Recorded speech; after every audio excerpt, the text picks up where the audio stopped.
Olá pessoal, nesta sessão, como fora dito nas aulas anteriores, vamos trabalhar a aplicação das equações deixada com o objetivo, né, de trabalhar e de saber utilizar essas fórmulas, essas equações, a partir da resolução de exames. Exame número 3, vamos começar. Considere o fio metálico indicado, tá certo? Com uma diferença de potencial, U é igual à diferença VA menos VB, certo?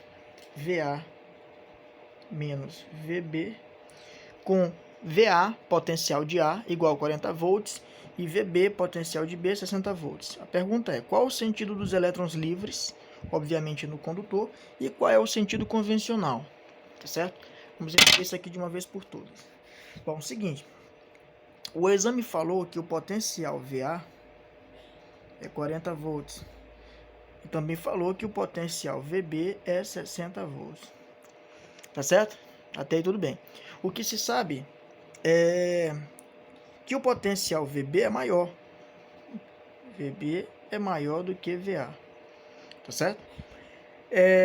Outra coisa, as cargas elétricas, as partículas elementares são elétrons, e elétrons são negativos, né?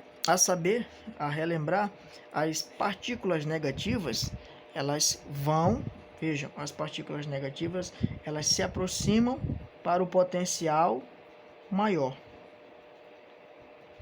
tá certo? Que é potencial, tá? Potencial maior. E as cargas positivas, elas vão para o potencial menor. É lógico que, falando de elétrons livres, eu estou falando, né, nós falamos de elétrons. Portanto, o sentido dos elétrons livres é para o potencial maior. Portanto, tá certo? Portanto, né, quando se fala de elétrons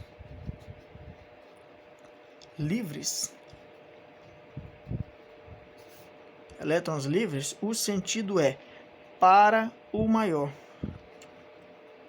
para o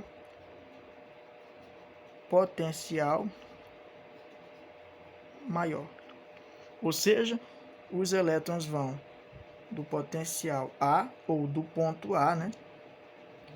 Potencial A para, olha aqui, ó, para o potencial B, tá certo? Então, considerando elétrons livres, a movimentação é de VA para VB. Agora, quando o exercício pergunta qual o sentido convencional,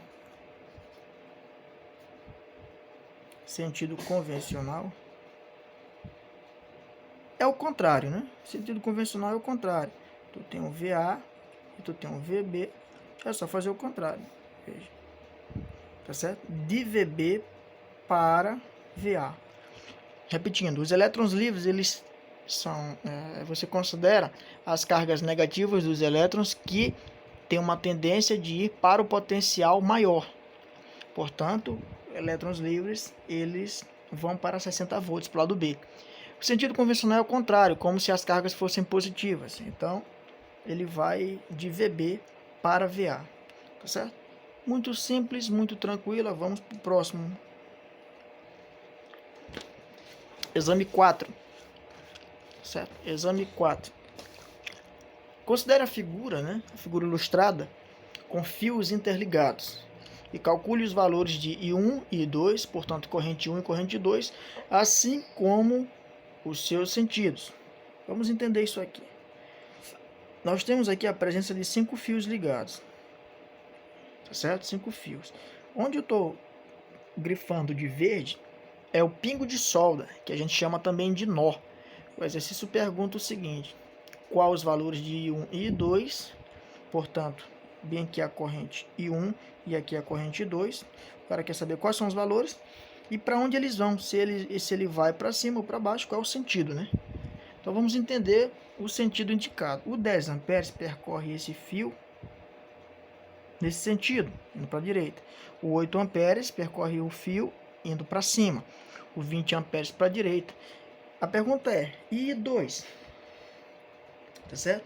A corrente I2 vai para onde? Tá certo? Bom, isso aqui é preciso um pouco de atenção. Vamos lá.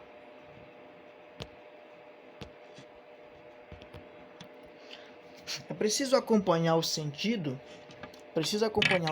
das correntes para entender o que vai acontecer. Perceba que a corrente de 8 amperes, ela vai e se junta neste ponto com a corrente de 10. Notoriamente elas vão se juntar e vão formar a corrente 1 e vai obedecer esse sentido. Ela vai embora, tá certo? Portanto, a corrente 1, ela é a junção de 10 amperes mais 8 amperes. Ó, veja, 8 aqui com 10 aqui, eles se juntam. Portanto, a corrente 1, ela vale 18 amperes.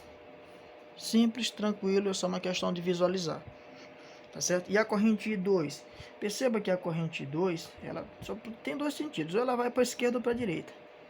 Tá certo? Considere que ela vai para a direita. Que ela vai em direção ao ponto. Se ela fosse em direção ao ponto, ela ia ter que se juntar com 20 para formar o 8. Só que é impossível você ter um valor inteiro para juntar com 20 e dar 8, inteiro positivo, né? Não existe isso, um valor inteiro positivo para se juntar com 20. Se aqui já é 20, como é que ele se transforma em 8? Portanto, essa ideia bem aqui, ela é quebrada. Dessa forma, a corrente I2, ela vai para a direita. A partir do nó, ela vai para a direita. Então, fica claro perceber que o 20, ele segue o fio, veja, segue o fio. Quando chega bem nesse nó, ele quebra um pedaço de 8 amperes e o outro pedaço de 2 que a gente não sabe. É lógico que o 20 é a junção deles dois. Então, quando tu junta 8 mais I2, tu obtém 20. O 20 é o 8 mais I2. É lógico que para saber quem é esse I2, basta saber quanto falta ao 8 para ser 20. É 20 menos 8. Portanto, a corrente I2, ela corresponde a 12 amperes. Muito tranquilo, muito fácil. Próximo slide. Isso aqui é mais bem elaborado. Considere o circuito elétrico e responda. O circuito ele é composto de uma fonte, um gerador de 12 volts, tá certo? Os fios que ligam ao motorzinho, evidentemente ele vai trabalhar, e a corrente que passa pelo circuito é uma corrente de 2 amperes, está bem aqui. Tá certo? Bom, a letra A pergunta, qual é a potência em watts do motorzinho? Simples, né? Tá aqui, ó. O que é esse 12 aí, professor? Esse 12 é o nosso U, é a tensão elétrica. E esse I é 2. Bom, potência pela fórmula π, né? P é igual a I vezes U. Se encaixa perfeitamente essa equação. Portanto, potência é igual a I. I é 2, que é a corrente elétrica. E U é 12. Portanto, 2 vezes 2 é 24. 24 watts é a resposta da potência do motorzinho. Tá certo? O exercício pergunta, na letra B, qual a energia consumida pelo circuito em 15 minutos. Tá certo? Então, nós vamos precisar da outra fórmula de potência, que diz assim, ó, potência é a energia gastada no intervalo de tempo. Se tu fizer meio pelos extremos, tu vai perceber que energia é o produto entre a potência e o tempo, ΔT. Tá certo? Então, bora lá. Então, essa energia é igual a potência, que já foi calculada aqui, é 24 watts, perdão, e vezes o tempo, ΔT. Só que tem um detalhe, esse tempo tem que ser dado em segundos, tá certo? O tempo tem que ser dado em segundos. Então, o que se faz?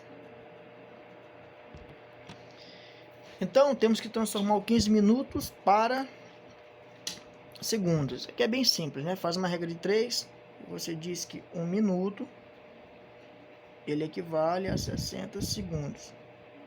Só que aí você dispõe de 15 minutos. Quantos segundos? X. É lógico que basta multiplicar o 15 vezes 60. Certo? Isso após multiplicação, isso vai nos dar 900 segundos. Tá certo? Bom, então 24 vezes 900. Quando se multiplica 24 vezes 900, né, obtém-se o valor 216 mil joule, energia dada em joule. Aí, se você quer transformar isso aqui em notação científica, basta deslocar a vírgula e assumir a potência de 10.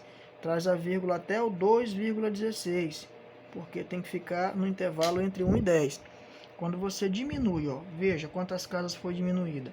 1, 2, 3, 4, 5. Você diminuiu 5 casas. Então, portanto, você coloca aqui o 10 elevado a positivo 5.